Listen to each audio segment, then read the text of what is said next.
Story 1. I remember the smell before anything else. Not rot, not death. Sweet. That was what made it wrong. I had wandered off the trail without thinking much about it. The woods weren't particularly dense, but they had that quiet, thick and watchful, like something was holding its breath. I'd gone there often, enough to feel like I knew the place, but that day, something felt different. And then I smelled it. At first it was faint, like overripe fruit left too long in the sun, then stronger, heavy, syrupy. It clung to the back of my throat, forcing me to swallow against it. I should have turned back. Anyone would have.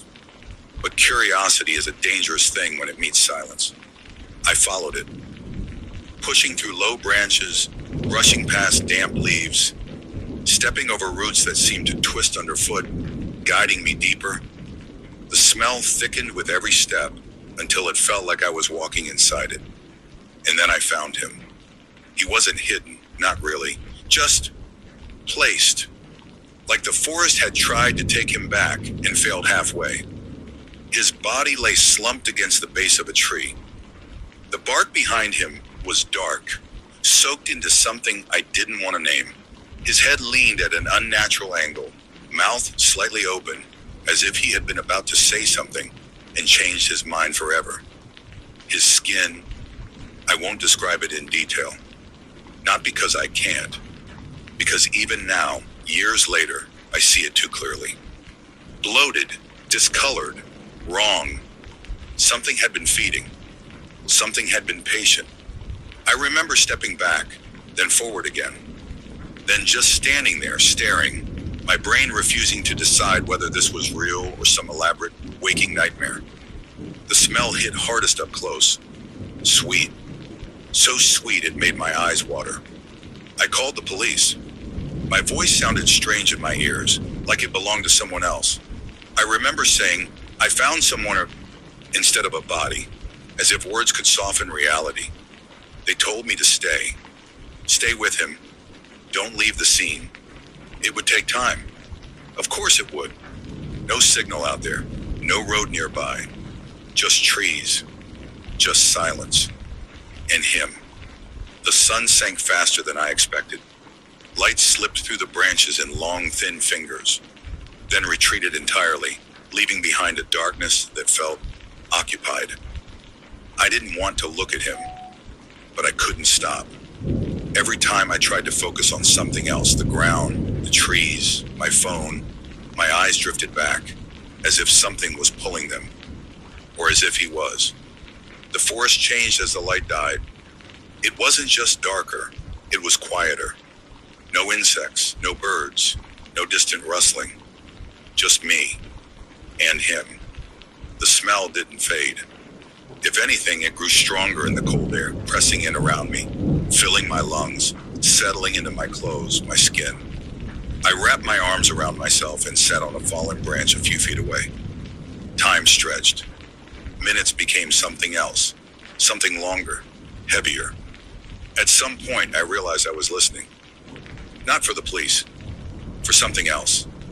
A sound, a movement, a shift, anything. And then, I heard it. A soft, wet noise. I froze. It came again. A faint movement. Not from the trees, from him. I told myself it was settling. Bodies do that, don't they? Gas, decomposition, natural processes. That's what I told myself. Again. The sound. Closer this time. My heart hammered so loudly I was sure it would drown everything else out. I leaned forward before I could stop myself. Just slightly. Just enough to see. His head had moved. Not much. Just a fraction. But it wasn't the same angle. I knew it wasn't. I'm imagining it, I whispered. The words sounded thin in the dark. I'm imagining it. Silence. Then, a breath. Not mine. Slow. Wet. Right in front of me. The police lights cut through the trees like something unreal. Flashing blue against bark, against leaves, against his face. They found me sitting exactly where I'd been, staring. I didn't remember how long I'd been like that. Hours, maybe. They asked questions. I answered. Or I think I did. I told them I thought he moved. They exchanged looks. One of them said gently, "That can happen. The mind fills in gaps." Another said nothing at all. As they took the body away, I noticed something. His face, even in the harsh artificial light, even in that ruined state, he looked angry. The first one felt normal.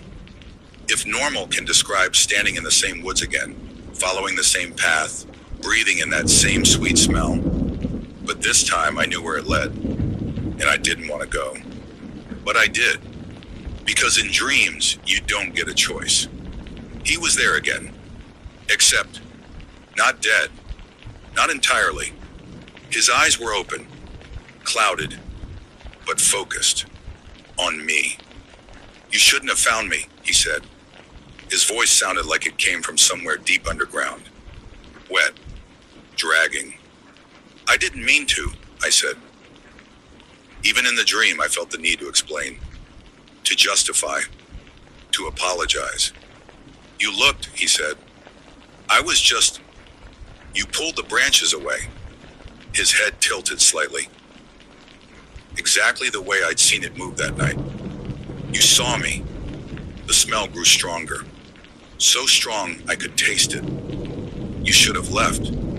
At first it was only when I slept. Then it followed me. Subtle things. A faint sweetness in the air when there shouldn't be one. A shadow that lingered a moment too long. The feeling of being watched. Not in general, but specifically. Intentionally. Like someone knew me.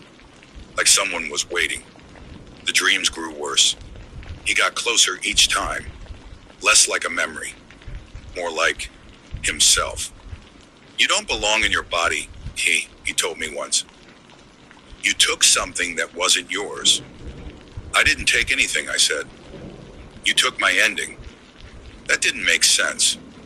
But in the dream, it felt like it did. "You interrupted it," he said. "And now I don't have it anymore." His face twisted. Not with pain, with fury. "You should finish what I started." That was when I knew something was wrong. Not imagination, not trauma, not just dreams. Because I heard him. After. Not clearly. Not like in the dream, but close. Right at the edge of hearing. A whisper. A suggestion. A thought that didn't feel like mine. "You should. It would be easier. It's unfinished." I stopped sleeping. Or tried to. But sleep comes whether you want it or not. And when it did, he was always there. Closer, clearer, more real. It didn't take place in the woods.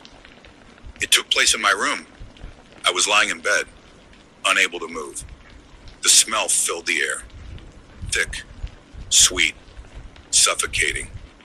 And he was standing at the foot of my bed. Not rotting anymore. Not broken. Just wrong. Too still. Too aware. "You've kept me waiting," he said. "I didn't call you here," I whispered. He smiled. Slowly. "You did," he said. "Every time you remembered." He leaned closer. I could see his eyes clearly now. No cloudiness. No death. Just something vast and empty. "You stayed with me," he said. "In the dark. You listened." I had no one else. Something cold brushed my hand. His fingers. "You don't leave people alone, do you?" I tried to pull away. I couldn't move. "You won't leave me either." Years later, it hasn't gone. Not fully. Some days are normal. Most even. But sometimes, it comes back. That sweetness. That impossible, cloying smell. And when it does, I know I'll see him again. That night. In that place. Sitting where I left him. Or worse. Standing where I am. He said something new. Something he's never said before. something I can't stop thinking about. He leaned close, closer than ever, and whispered, "Next time, you won't wake up." Story 2. I don't remember my parents separating, not the arguments or the tension or the moment one of them left, but I remember the apartment like it was something that imprinted itself into me. It was small, 2 bedrooms at the end of a narrow hallway, my room on the right and my mom's on the left, directly facing each other like they were watching one another. During the day it felt normal, just another place to live. But at night the hallway felt longer than it should have, stretching into something darker, something that made me avoid looking down it for too long. I had my own room, a small bed, a cupboard, a window that barely opened. But I never slept there. I always ended up in my mom's bed, even if I started the night in my own. Because something about being alone in that hallway never felt right to me, even at that age when I couldn't explain why. It was the middle of summer, the kind of heat that clings to your skin and makes sleep uncomfortable. And my mom had opened the window behind the bed, just above the headboard, letting in warm air and distant sounds from outside, faint traffic, insects, the occasional voice drifting by. I fell asleep to that, but I woke up to silence, the kind that feels thick and wrong. The first thing I noticed was that our cat wasn't there. He always slept with us, always, curled up near my feet or pressed against my mom, purring softly. But that night he was gone. I sat up slowly, still half asleep, my eyes adjusting to the darkness. And that's when I saw him sitting in the doorway. At first, nothing about it seemed strange. It was just the cat sitting there. But then something about the way he was sitting started to feel wrong. He wasn't moving, not at all, just perfectly still, facing directly into the room, staring. Cats don't sit like that. Not without shifting, not without blinking, not like they've been placed there. I watched him, and he watched me, and for a few seconds or maybe longer, neither of us moved. Then without breaking eye contact, he stood, turned, and walked out of the room. A moment later, I heard a soft meow coming from my bedroom. I turned my head slowly toward the hallway, toward the darkness, toward my room, and something about that sound didn't feel right. Not the sound itself, but where it came from. Because if he had just walked out, how was he already in there? I felt something cold settle in my chest, and I turned to my mom, reaching out to wake her. I said her name quietly at first, then again a little louder, and she stirred, half asleep, asking what was wrong. It took her a few seconds to wake up fully, to open her eyes and focus, and in that time I kept looking toward the doorway, waiting for something I didn't understand. When she finally turned to look, we both faced the hallway at the same time, and that's when we saw him. He was standing in my doorway, half in shadow. Just enough of him, visible to know he wasn't supposed to be there. I didn't understand what I was seeing, not completely, my mind trying to make sense of it, trying to find a reason. But my mom understood immediately. She didn't freeze or hesitate or question it. She moved faster than I've ever seen anyone move, grabbing me in one motion, pulling me off the bed and running, not toward the door, not toward the hallway, but straight toward the window behind us. I remember the rush of air and the sudden brightness of outside as she pushed me forward. And then I was falling. It wasn't a long drop, maybe 3 feet, but it felt like I had been thrown into something completely different. I hit the ground hard, the grass scratching my arms, the air knocked out of me, and for a moment everything went quiet. Then my mom landed beside me, scrambling up and grabbing me again. And then she started screaming. Not just screaming in fear, but loud, sharp, desperate. The kind doesn't stop until someone answers, calling for help, yelling for someone to call the police. Lights came on around us, windows opened, voices called out, and somewhere in the distance, sirens began to rise. I remember looking back once toward the window we had come through, half expecting to see him there, watching us, but there was nothing, just darkness and the curtain moving slightly in the warm air. The police came and searched everything, the apartment, the hallway, my room, every corner, every place a person could hide, but they found nothing. No broken windows, no forced entry, no signs of struggle. Nothing except the front door, which was unlocked. One of the officers said that must have been how he left. Like it was simple, like it made sense. But my mom shook her head and said she had locked it, the deadbolt and the chain. Her voice steady in a way that made it clear she wasn't guessing. The officer suggested maybe she forgot that it happens, but she didn't respond. She just stared at the door like it had done something wrong. We didn't stay there much longer after that, but we had to go back to get our things, to clean up, to leave properly. And that's when she found it. It was in the kitchen, a small closet with the water heater, the kind of place you don't think about, the kind of place you only open when you need to. She almost didn't open it, but something made her, maybe a feeling she couldn't ignore. And when she did, she found a notebook sitting on the floor that didn't belong to us. Inside were pages filled with writing, not messy or random, but deliberate. Names written over and over again. Some crossed out, some circled, some underlined so hard the paper had torn. There were drawings too, rough but clear enough to recognize. People, faces, rooms, and then our apartment, our hallway, our rooms. That's when it became clear that he hadn't just been there that night. He had been there before, maybe for hours, maybe for days, maybe longer.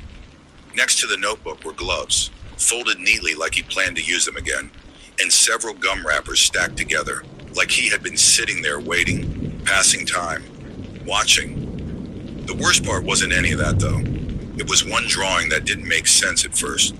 A bed, a window, a small figure and a larger one beside it. Not standing, not attacking, but lying there, sleeping together. It took a moment to understand what it was, and when it did, something shifted in a way that never really went back. He hadn't broken in that night. He had already been inside, and sometimes even now I think about that moment when the cat was sitting in the doorway, perfectly still, staring, and I can't help but wonder if it was watching him, or if it was watching something else in that hallway, something we never saw at all. Story 3. I still remember that day with a clarity that refuses to fade, no matter how many years pass or how much I try to explain it away as childhood imagination. I was very young then, around 5 or 6 years old, when my family moved from the UK to Hungary because of my father's job. It was the early 1990s, a time when the collapse of the Soviet Union had opened doors for foreign companies, and my father happened to be part of one of those corporations, expanding into Eastern Europe. Budapest became our new home, a place that felt both exciting and unfamiliar, filled with language I didn't understand and streets that felt older than anything I had ever seen. We moved into a large house that almost felt like a mansion to me at that age. It had 4 big rooms, wide hallways, and a front and backyard that seemed endless to a child who had grown up in smaller spaces. I remember being told that the house was surprisingly cheap for its size, something my parents casually attributed to the country's recent transition from communism. At that time, none of us questioned it. To us, it felt like a stroke of luck. To me, it felt like an adventure. Life slowly began to settle into a rhythm as weeks turned into months. My sisters and I started attending an American international school, one of those newly established institutions with a strong Christian foundation.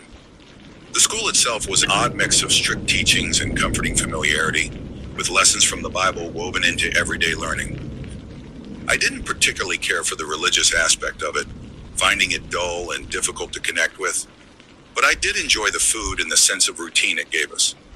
At home, things felt good at first.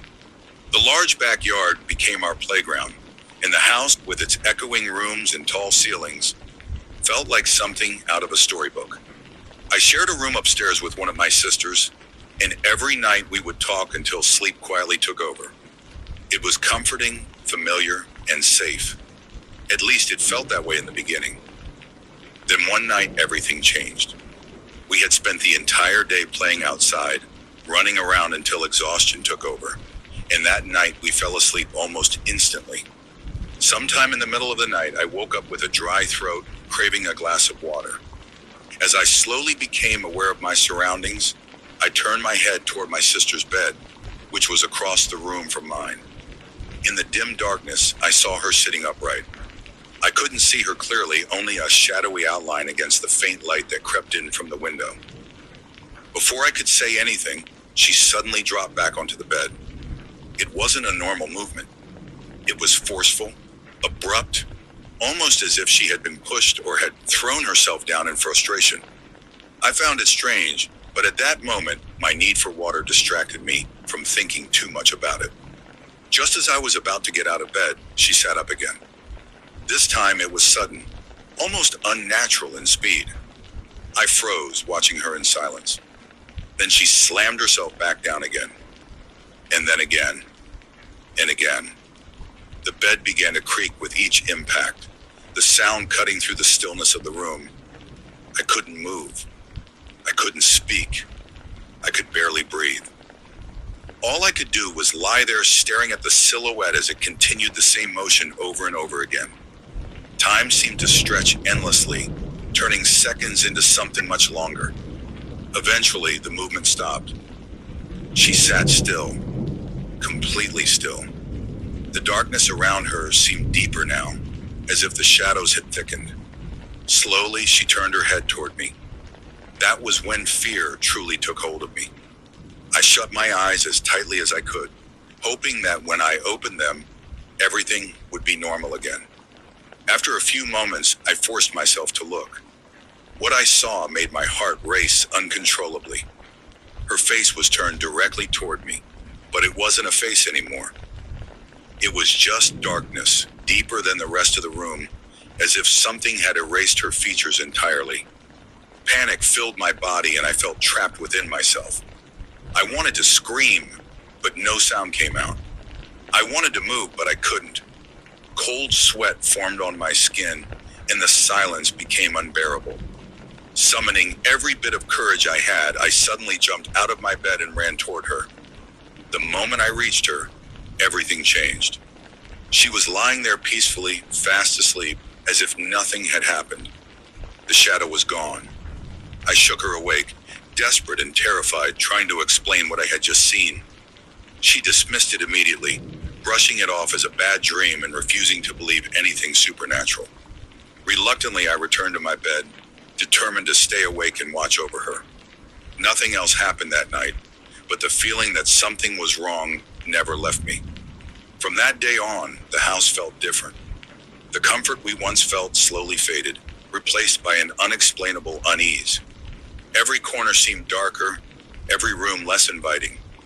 I began asking my parents to move, but they dismissed my fears as imagination fueled by too many stories and films. Over time, the feeling dulled, and life seemed to return to normal. I almost forgot about that night. Then something happened that I could never forget. One morning, I woke up to the sound of my mother screaming. I opened my eyes and found myself hanging upside down from the second-floor staircase, my body suspended in a way that made no sense. I had no memory of how I got there. As I came to my senses, my grip weakened, and I began to fall. My father rushed forward just in time to catch me before I hit the ground. After that incident, I was taken to a doctor and diagnosed with sleepwalking. It was explained as something common in children, often caused by stress or disturbed sleep. My parents tried to manage it, restricting what I watched and ensuring I got enough rest. But the episodes continued. Each time I would wake up in strange places, often hanging or positioned in ways that felt unnatural. My parents grew increasingly concerned, and their strong religious beliefs led them to consider something more sinister. Eventually, a priest was called to our home. He spent a long time in our room, instructing us not to enter until he was finished. When he came out, his expression was deeply unsettling. He walked through the house muttering words under his breath, possibly prayers in a language I didn't understand. At one point, he stopped and stared up at the ceiling beneath our room.